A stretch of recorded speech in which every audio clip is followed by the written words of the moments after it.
ស៊ីនបោកគក់បោកទឹកកសានវិញហើយមិនបានទេម៉ាក់ខ្ញុំថាក្មេងៗមិនឲ្យប្រើម៉ាស៊ីនបោកគក់ផ្ដេសផ្ដាស់ទេ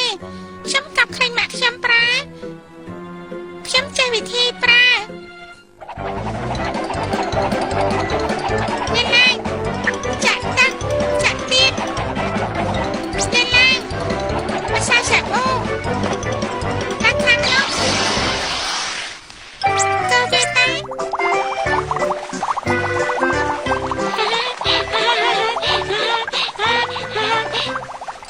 ហើយសบายណាស់មែនណា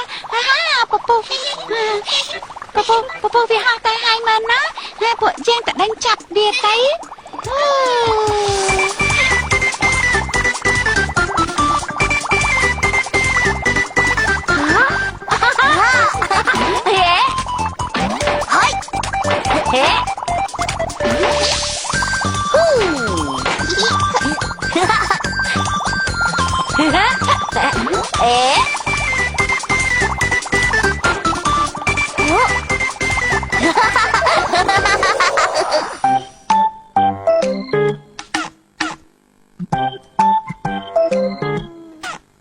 កាត់មិនទៅមកឯងមកវិញច្បាស់ជាជេរពួកយើងហើយបាទពួកយើងបើកកាមេរ៉ាពុកស្អាតអ្នកមីងច្បាស់ជាអាចជាស្អីឲ្យពួកយើងហើយមកតែពួកយើងប្រាំសាសាប៊ូអស់ហើយមិនបានបើកកាមេរ៉ាពុកស្អាតនោះទេ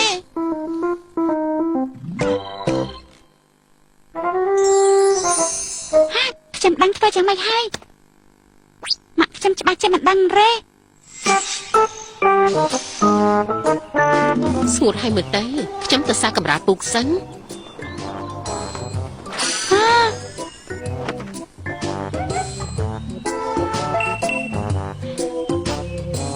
វីបោឲ្យត្រូវម៉ាក់ខ្ញុំដឹងឲ្យឆាប់រត់ស្អីគេហ្នឹងមិនក៏ទៅជាអញ្ចឹង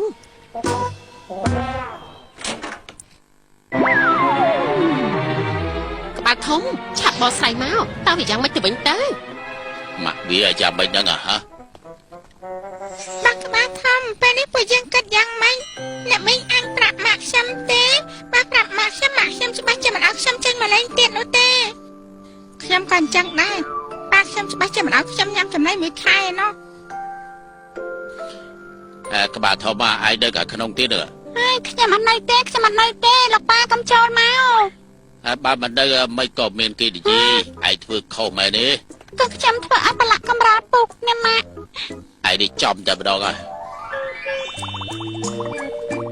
ដើមឡើយខ្ញុំចង់បោកវាស្អាតវិញក៏ប៉ុន្តែលោកប៉ាក្បាលតូចធ្វើខុសត្រូវតែក្លាហានសារភាពប៉ាមានវិធីឲ្យម៉ាក់ឯងអធិស្ឋានឲ្យឯង